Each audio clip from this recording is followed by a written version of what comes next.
everyone. Welcome back to the Voice of Dr. Yan, and I am your host, Dr. Liman Yan. This week, again, we have another special guest with us, who's the founder and also president of Lopez Liberty LLC, Ms. ClareMLopez. She has very extensive knowledge in the geopolitical situation in his career in the past decades. And he has been studying about the Chinese bioweapon program and also especially the origin of COVID-19 since the beginning of the pandemic. And he had a lot of knowledge and he wants to share with our audience. And right before this broadcast, Ms. ClareMLopez, first she has article published. I'm so lucky. I'm the co-author with her about the Chinese this unrestricted tactics and Chinese Communist Party's goal thinking on her blog before. And recently, she was invited by Dr. Robert Malone to publish another article on Malone's claim, and which is let me just introduce it to you, which you can read it from Dr. Malone's Substack, that blog. And the title is Long History of China's CCP and Biowarfare. Ms. Lopez, so I'm so happy that you can be my guest in my broadcast to share your opinions. And may I know that why do you study the Chinese Communist Party and the bioweapon program in Communist China? What's your motive initially?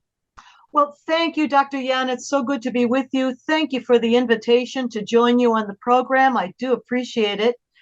And I would say that back in early 2020, I was the Senior Vice President for Research and Analysis at the Center for Security Policy, a think tank, national security think tank in Washington, D.C.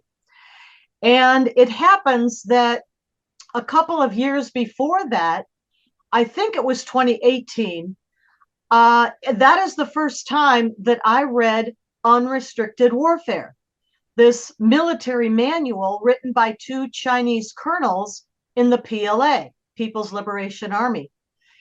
And at the time in 2018, I had brought that to the attention of our colleagues at CSP, but they weren't interested at all. They didn't want to follow up. They didn't want to talk about it. And so I continued my own study because I thought it was important. And I was looking to find more sources and authors and experts to read. And that's what really started me to study China, which had not been an area of expertise for me earlier. The Middle East had been, for example, but never China before. But after reading Unrestricted Warfare, I did want to learn more. And so on my own, because CSP wasn't interested, I couldn't interest them in the topic at all. So I did it on my own. And then, of course, 2 years later, in January of 2020, when we here in the West, anyway, first learned of the outbreak of SARS-CoV-2, I realized immediately the connection to the Chinese Communist Party and the People's Liberation Army because of the studying that I had been doing. And wow. So I, again, brought this to the attention of our staff members at CSP. And once again, they were not even slightly interested. I didn't know what to do. So what I did do is in January of 2020, I wrote my very first piece about this virus outbreak. And I believe, if I remember right, it was published at Newsmax. I have a blog site at Newsmax. It's published there. And then we cross-posted it at the CSP website too. But I could not interest them. I couldn't get them interested. So I continued my own study because now I realized we had a very serious situation developing in the world, and I knew that it would be coming to the United States as well. So that is what started me on this quest to learn more about the Chinese biological weapons program, the civilian military fusion between the CCP and the PLA. And I was fortunate to either be introduced to or to read books by a number of wonderful experts, Michael Pillsbury at Hudson Institute, retired General Robert Spalding, Stephen Mosher. I know I'm skipping a bunch that I have read, but I'll start with those in any case. And that's how I learned until I was fortunate enough, Li Meng, to be able to meet up with you. Oh, thank you. And Luda later that year in 2020. So, Miss Claire, could you let our audience know a little bit that why initially, now according to your understanding, why initially when you try to warn the people around you that the pandemic would be initiated from the CCP's bioweapon program, but no much response as you expected. But now we know, you say, a majority of Americans, they start to realize this is artificial, and also they call for the thorough investigation. And I have seen quite a big percentage of Americans already realize this should be the bioweapon from China against the world. So could you let us know that what's your idea about people's change? Why initially Americans seems has no idea and didn't even believe that, but now they changed the idea? You know, honestly, I'm baffled still to this day why, when I first in January of 2020 tried to bring this subject up, there was no interest. Now, later on, there was interest, yes, but at the very beginning, there was not. But I will tell you that one of the first people, and another book author, by the way, who helped me to understand what was going on is Bill Gertz, who writes for the Washington Times. And it was one of his articles in January of 2020 that really kind of poked me to realize, oh, this is something going to be very serious. And he's such an expert on all kinds of national security issues. And I'm fortunate enough to know him, but I read his article, and it was from that that I really understood. I understood that this was something serious, but I couldn't, I mean, to this day, I don't know why the Center for Security Policy was not interested in January of 2020. It's such a small word, Ms. Lopez. Actually, I also know Mr. Bill Gertz had that, not at that time, after I escaped the United States.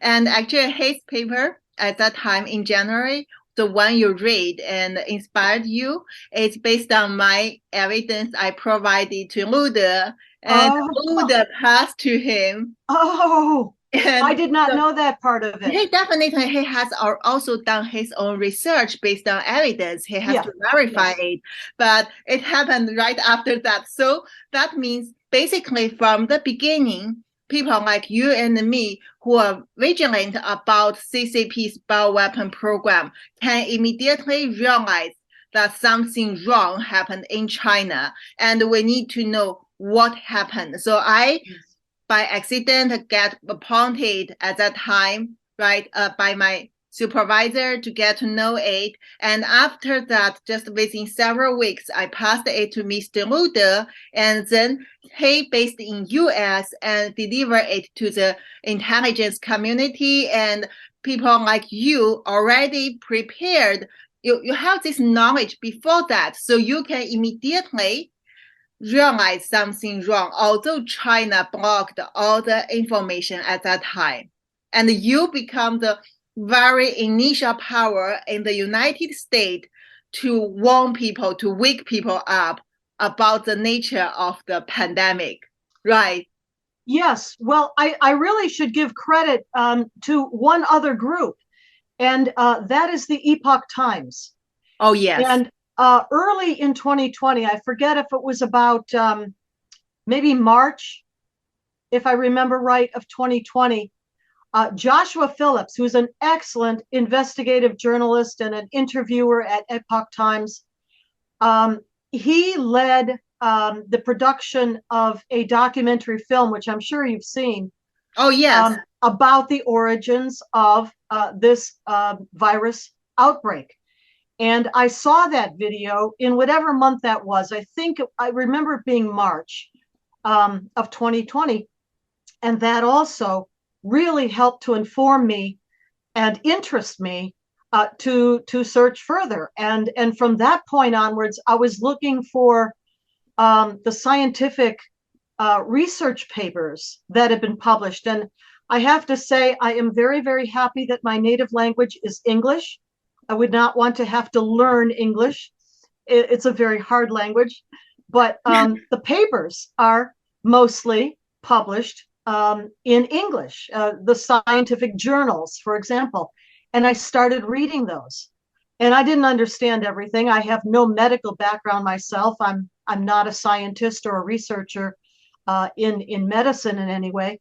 But by reading more and more, I got to understand more and more. And so to this day, I'm still reading scientific papers, including your own, Li-Meng, which helped me to understand even more about this virus.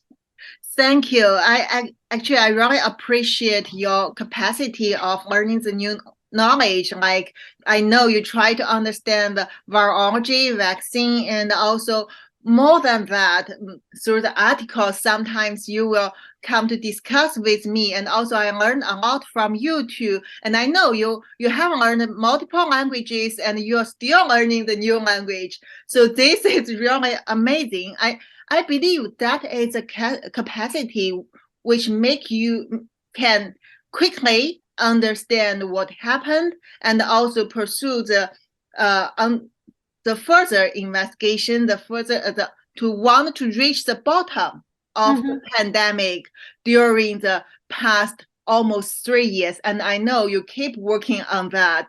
So let's go to the article you published recently on Dr. Robert Malone's column.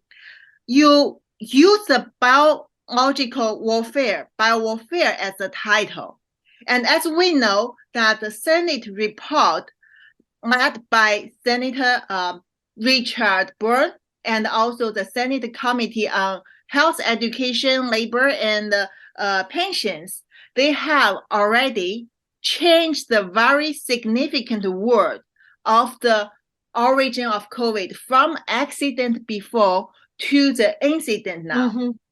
And as I said, this is a very great progress because they start to move to the next question, whether it was intentional or not. Yeah. And I also retweet your comment on this report. You have given a very sharp question that, is there clues that no one can realize it is bioweapon program? I remember this is not exactly the word you talked, but this is definitely what you mean at that time.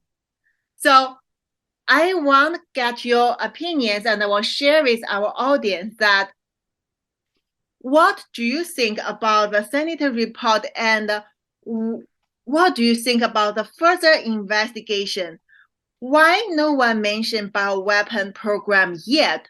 Or will they push the investigation towards the right direction? And do you believe they finally can understand this is actually come from CCP's unrestricted bioweapon program or not? Well, I have to admit that I have not yet read the committee report coming out of Congress. I have it, but I have a slight problem.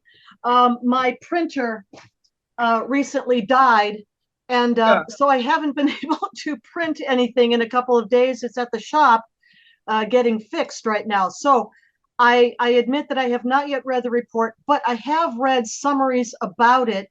Yes. And I take your point that there seems to be at least some movement. And again, understand this is it is a minority report out of Congress, as the Republicans at this point do not have the majority. So this was a report by the minority of the committee in the House of Representatives. But the progress is notable. And I was just looking for another article that I posted. Again, I think it was back in 2020. I haven't laid my hands on it immediately right here, but I think 2020, and it was at, again, my Newsmax blog. And the point of the article and the headline of the article was, it's not about where the virus escaped from, it's about where the virus was developed in the first place. Now, the congressional report hasn't really addressed that, to my understanding, not yet. I hope maybe they're headed in that direction, and with a change in majority in the House of Representatives after our midterm elections yesterday, expected. We know that there are members of Congress, Senator Rand Paul being in the Senate. Now we're waiting on the Senate, but he is one. But others who will open hearings and hold inquiries about this topic. We know that that's what they're planning to do as soon as the majority is assured. But the point here is that people finally are beginning to talk about where the virus escaped from, whether deliberately or somehow by accident with poor safety protocols, let's say.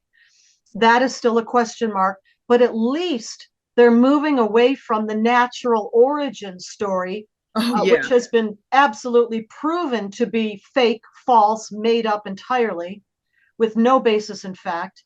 And they're realizing that one way or another, SARS-CoV-2 came out of a laboratory. Now, whether it's a laboratory at the Wuhan Institute of Virology, or as I think, and perhaps you do too, that it was originally developed in one or more of the PLA's military biowarfare labs. That's what I think. That question is still open. But I had the great good fortune to be able to meet Dr. Robert Malone in person about 2 weeks ago. And he invited me, as you say, to guest write an essay for his Substack that he publishes on a regular basis, just about every day. And so that was where this piece came from that you cited. It was published on October 31st this year, 2022, and it's called The Long History of China's CCP and biowarfare program. And I wanted to explain to the regular audience, not a scientific audience or a medical audience per se, but where China's biowarfare program comes from. And that was the first article. I plan to do more. And what is it? What is it comprised of? And so this piece that I wrote is a bit of history, and it describes the origins of the Chinese Communist Party, PLA, Joint Civilian Military Fusion biowarfare program. Because again, as you say, practically nobody talks about this. Practically nobody. A couple of very excellent members of our Congress, Senate and House sides. It was like the political incorrect, right? Something like that. It's just avoided. It's just avoided as a topic. And I couldn't understand why.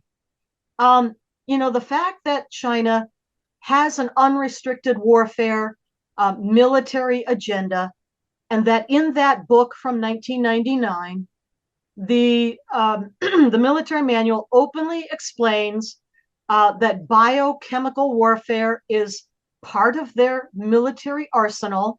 They make no secret about it. The fact, and I explain this in the article, that other documents have come forth in years since 1999. And they're very open documents, very openly explaining that biological warfare is part of the Chinese arsenal. This is taken for granted by the Chinese, but for some reason over here, people are squeamish to even mention it. And I don't know why, because this is completely in the open source public domain. Yes, I was very surprised when I tell people this is weaponized from the People's Liberation Army and combined with civilian scientists in China. And this is actually part of the Xi Jinping's national strategy, and it was described in multiple documents from People's Liberation Army. Some of them I have already provided the original copy to the intelligence community and the media.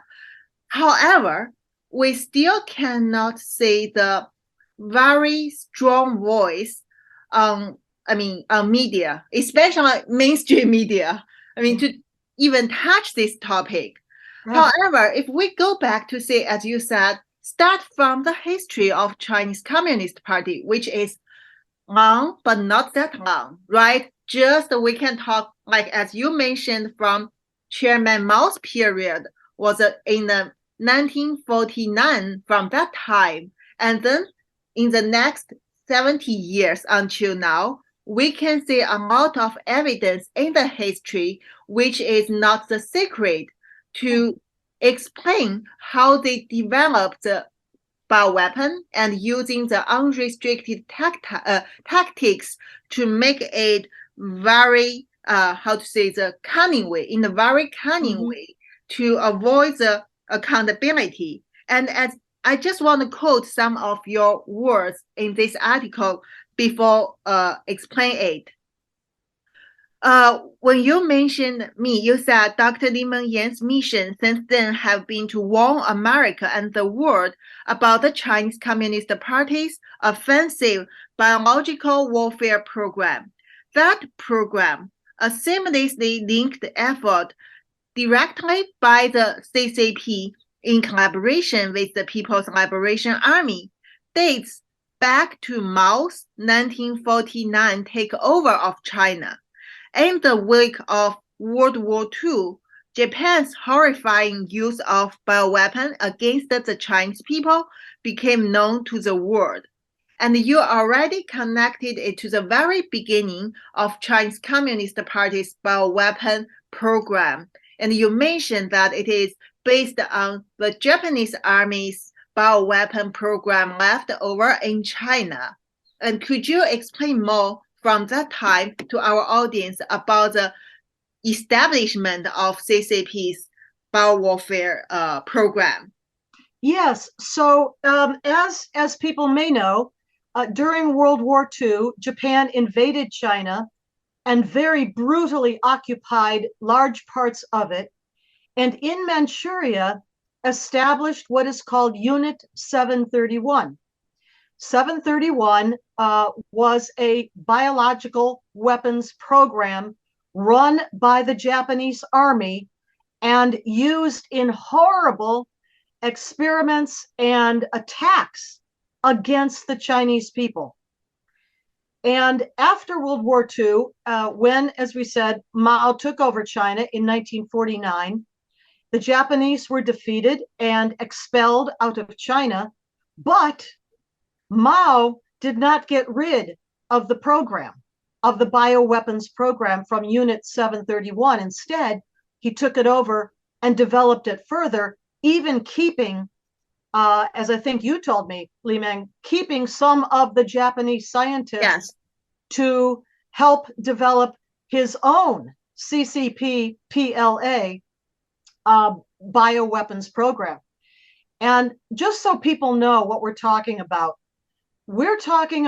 some of the most dangerous and lethal biological agents known to man. Think about anthrax, Ebola, plague, smallpox, West Nile virus, and of course the entire family of coronaviruses. This is what we're talking about, being weaponized. Now, the Chinese Communist Party at that time, in the early years of the CCP, also received assistance in such programs from the then Soviet Union, because the Soviet Union had a very developed and advanced offensive biological weapons program that we learned about later when some defectors came out of the Soviet Union. And one of them, Kenyatin Alibekov, or Ken Alibek, as he calls himself, wrote a book called right here. There it is. It's on my shelf. I'm looking. Biohazard. Biohazard was the name of that book. But the point here that the Soviet Union also helped Mao to begin and develop his biowarfare program. So that went on and continues to this day, and it's collaboration between the CCP and the PLA. Yes, so as we know that there are a lot of historic this kind of events happen, like after World War II, hand over the Japanese Army's facility and also some Japanese scientists. And later on, Soviet Union helped Chairman Mao, and also until the collapse of Soviet Union, also some of the scientists came to China and got very good treatment, and China basically hosted them and learn their knowledge and developing the Chinese Communist Party's unrestricted programs, including the bioweapon program. So now we need to have a short break, and so we will come back and continue this topic after a very short while of the advertisement, and then we will keep going on the topic on the bioweapon program. And thank you, our audience. See you in a very short while.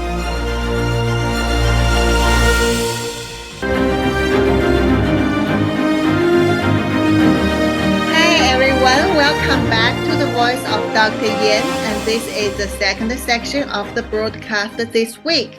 And here I'm still with our special guest, Ms. ClareMLopez, to talk about the Chinese Communist Party's bioweapon program and its history. So we have just talked about that Chairman Mao Zedong took over the Japanese Army's bioweapon program, whatever the scientists or the facilities in China after the World War II, and they didn't abandon the bioweapon development. Instead, they started to develop their own bioweapons, and later on, under the help from the Soviet Union, and CCP has a very kind of great development in their bioweapon program. And also, actually, although they develop it, they never stop it. However, they kind of keep it in a secret status, because initially when China established, basically Chairman Mao, within a short period, he started to block China. So the foreign media and also intelligence community basically can only get very few information from China. It's like what happened to the North Korea now. However, after the Cultural Revolution, especially when China and America make the new relationship in mid of 1970s, the China start to open, and there are more and more foreign journalists or the officials and also business people came to China, and then the communication between Chinese Communist Party and the world and the United States become more and more. However, from that time to now, it's over 40 years. It seems even until recently, no government is aware of Chinese Communist Party's ongoing bioweapon program. And also, they seems not understand Chinese Communist Party's unrestricted tactics.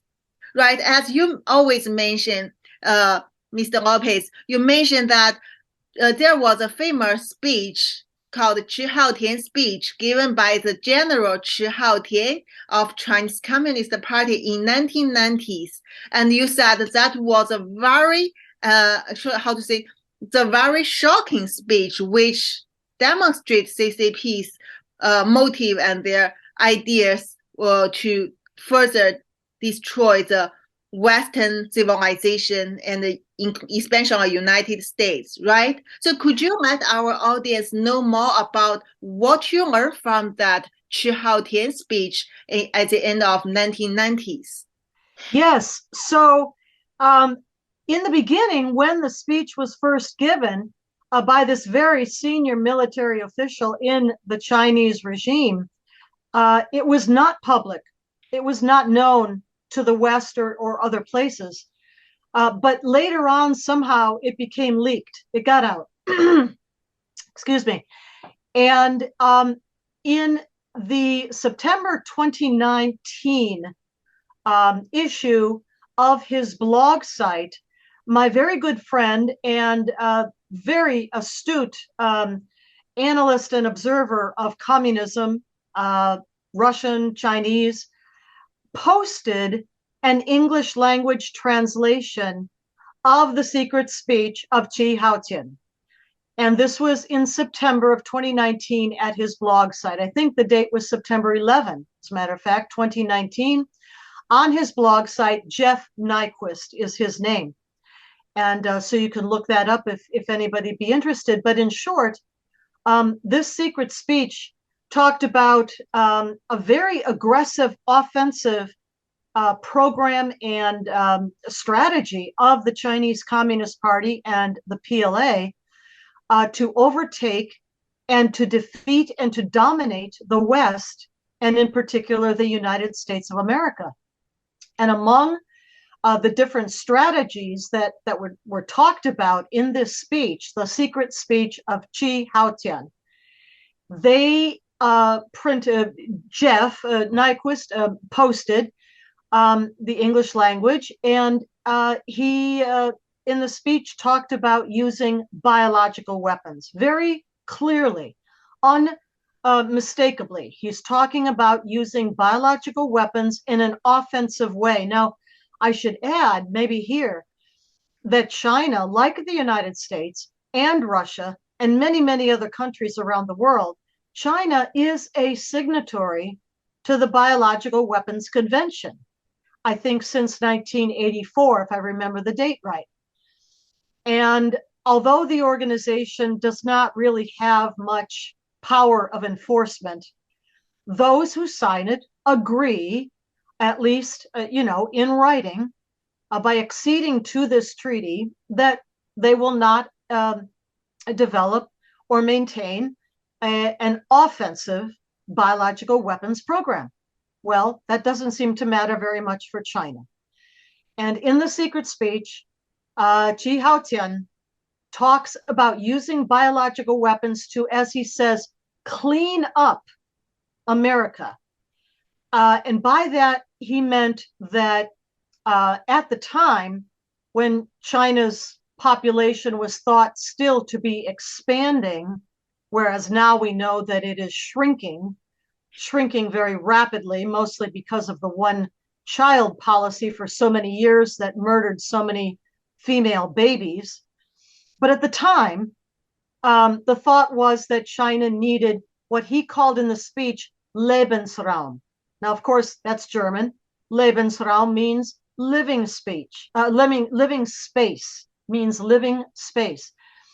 And it is a term that comes to us from Nazi Germany way back in the 1930s, when it was taking over countries in Europe and saying that the German people needed Lebensraum, more living space. That's where it comes from. That's the term that Chi Haotian used in his speech. So this is very sobering. This is very open speech. It's not mincing words in any way.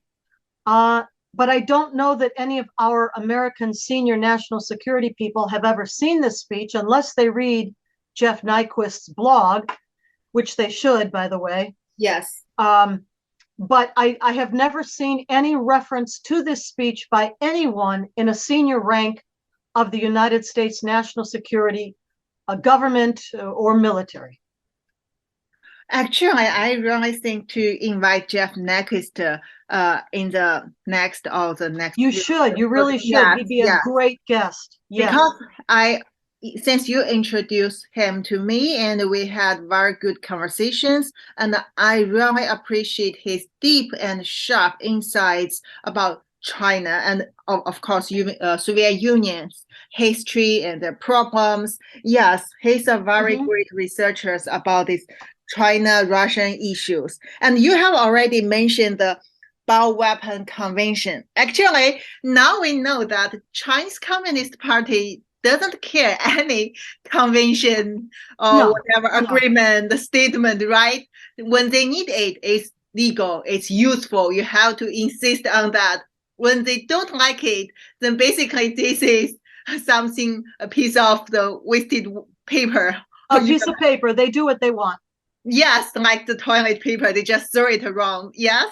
So when we talk about bioweapon convention, this is also another big issue. I think we can discuss about it with our audience because people always ask, and when I talk to them, they also ask me, since there is bioweapon convention, why there is no response about the pandemic, right? So these countries who signed the convention, they have their own expert team, and according to the their conference records, there should be a lot of observers, which are international organizations and sponsored by especially the United States, like WHO or like the Red Cross or this kind of organization. So they should actually recognize the nature of the pandemic even earlier than majority of people. However, it's totally reversed until now, and WHO still sits there.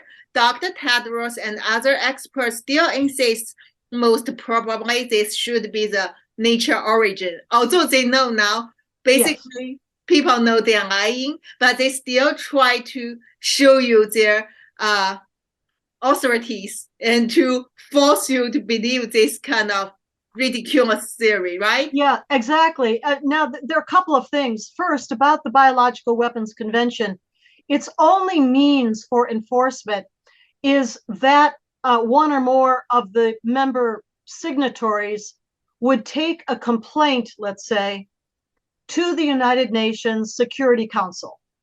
Well, both Russia and China are members of the Security Council, which means that any such complaint would go nowhere. Exactly. So that's first.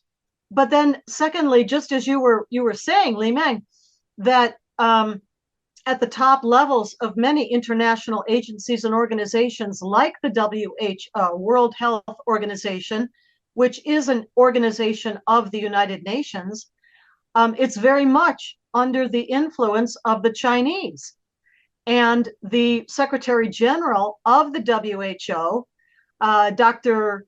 Ghebreyesus Adhanom Tedros, is an Ethiopian, formerly a senior member of the Tigray People's Liberation Army, which is a communist Chinese sponsored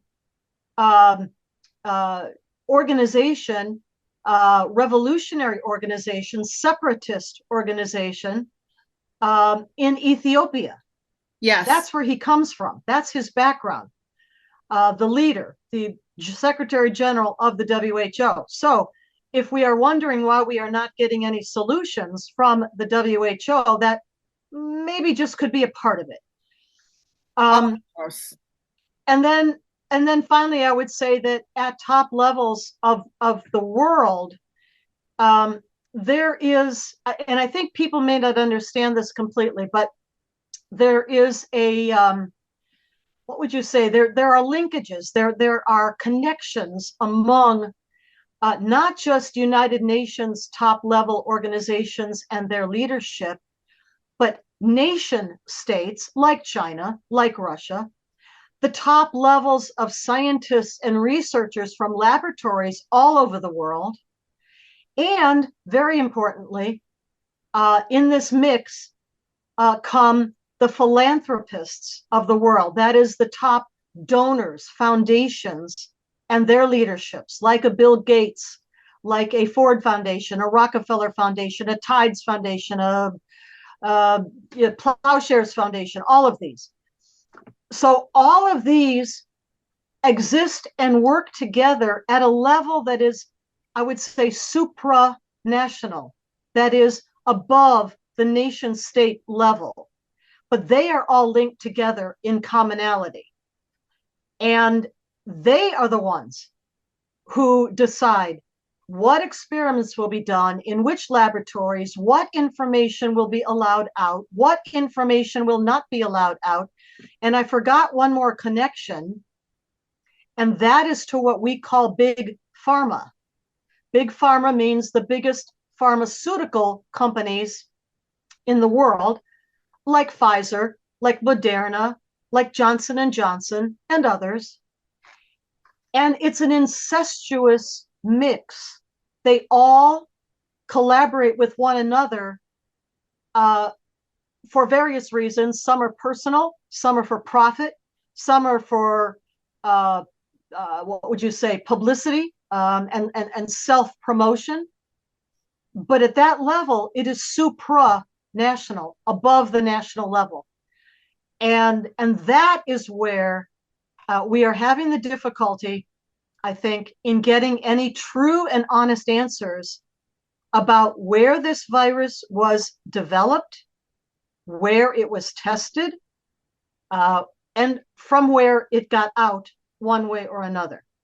Exactly. As you mentioned, there are so much profits. It's like the spider's network, the net. Mm-hmm. But Yes. this network actually is layer by layers. I always tell people it's like to peel the onion, one layer about another layer. So you cannot easily touch the core of the onion, because Chinese Communist Party has developed so many layers of protections involved the business, the academic field, and the the government level, the international organizations, to protect its benefits. And actually, for example, what you mentioned just now, you mentioned WHO and Dr. Tedros, because we all know his background was Ethiopia communist. And as a person growing up in the communist regime, I can tell you, as a communist, you cannot quit. You cannot leave the party, because this is beyond the mafia, that kind of organization, very evil. If you want to quit, so, okay, their principle is we allow you to get into our organization, communist organization, and if you already get to know how evil we are, and you already work with us to conduct a lot of bad things, now you want to quit. That means you betray your organization, and you are not reliable at all. You are potential risk for the organization. So they can hide their membership, and Yes. they can use many ways to explain it. However, the fundamental principle is you can't quit this identity. And also, who was before the Dr. Tedros as a WHO General Secretary for almost 10 years? She is the Chinese Canadian doctor from Hong Kong, Margaret Chan. She became the General Secretary of World Health Organization in 2006 or 2007. That is right the year after WHO was appointed as a special observer for bioweapon treaty and to conduct a bioweapon convention to surveillance others. And I have met Margaret Chan in my previous lab in the University of Hong Kong, the WHO reference lab. In that meeting, Margaret Chan told all of us in public that I appreciate the help from Chinese Communist Party government. And also, my previous supervisor, the director of the Hong Kong University WHO Reference Lab, Professor Margaret Chen, Professor Malik Paris. So Margaret Chen appreciated my supervisor, said without CCP and also Malik's help, I cannot stay in that position. I cannot get promoted. Right. So that clearly shows how important Chinese Communist Party and also my lab as an international bridge behind the curtain to influence, to manipulate the WHO and also to influence the bioweapon treaties.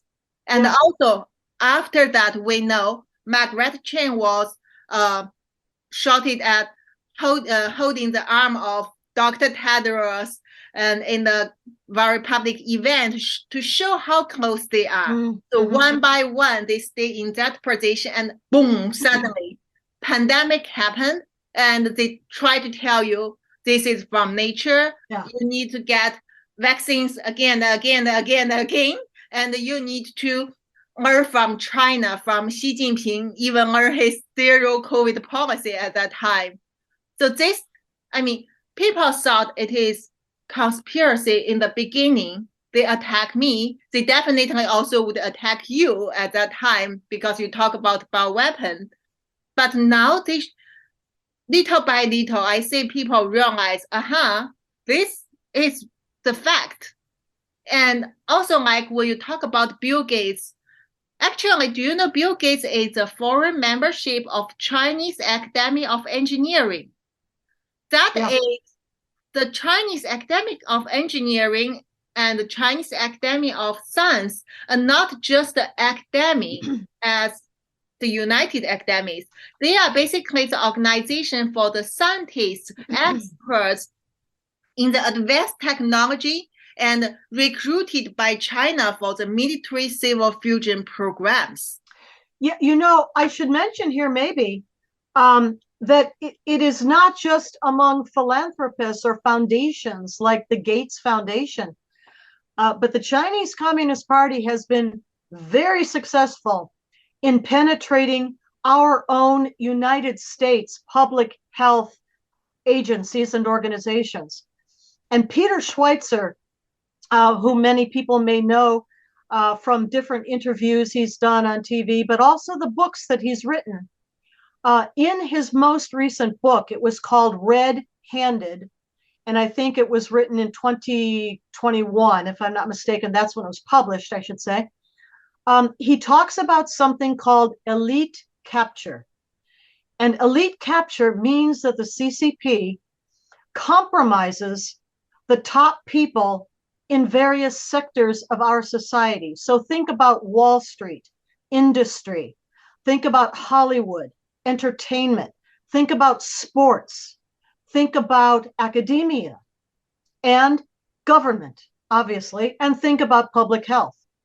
And so we see the close connections once again at this top level between figures like a Dr. Anthony Fauci of the NIAID, National Institute for Allergy and Infectious Diseases, his relationship with Peter Daszak, the British leader of an organization, a nonprofit called Eco Health Alliance, through which Dr. Anthony Fauci funneled millions of dollars to be distributed to other research projects. And among those was the Wuhan Institute of Virology. Think about a Francis Collins, who until his recent retirement at the end of December last year, 2021, was the director of the NIH, the National Institutes of Health, for many, many years. Well, did we know? And I only learned this from a wonderful Australian author, another book I'm going to mention to you. Sherry Markson is her name, Markson. Yes. Sherry Markson wrote a book called What Really Happened in Wuhan. And it was in that book that I learned about the connection between Francis Collins and the Chinese Academy of Military Science.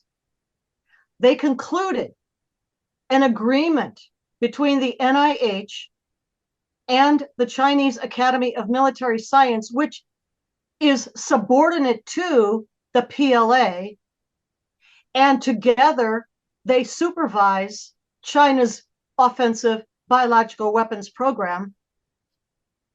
So Dr. Francis Collins, according to Sherry Markson, investigative journalist from Australia, concluded an agreement essentially with China's biological weapons program in 2015.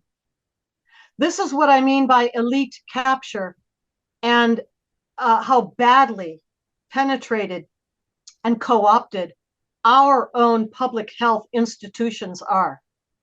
Yes, we mentioned Sherry. She did great work by writing that book and doing investigation. And actually, I'm so proud that the book she mentioned, the one document mentioned in the from People's Liberation Army in her book as one of the fundamental evidence for her book is the artificial bioweapon developed based on SARS-1. That document was actually me and my team discovered initially and passed the original copy to the intelligence communities at the end in the at the very early time of 2021, and Sherry has done a very good job. She based in Australia. You know, Australia is one of the first government, basically the first government officially call for the accountability from Chinese Communist Party for the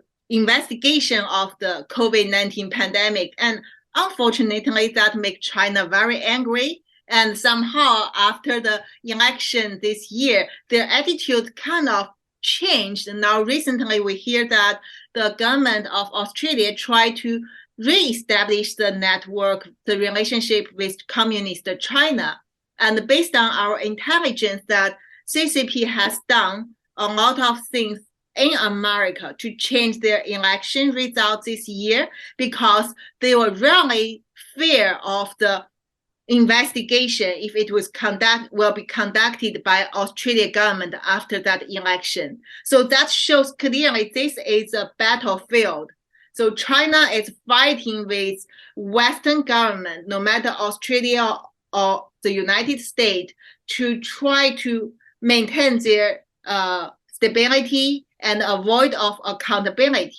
But I mean, we have already heard that Senator Ron Johnson, Rand Paul, and also the Congressman McCarthy, so many people, they have talked about after the midterm election, they are going to launch, especially GOP will work with other legislators from Democratic Party to launch the investigation about the origin of COVID.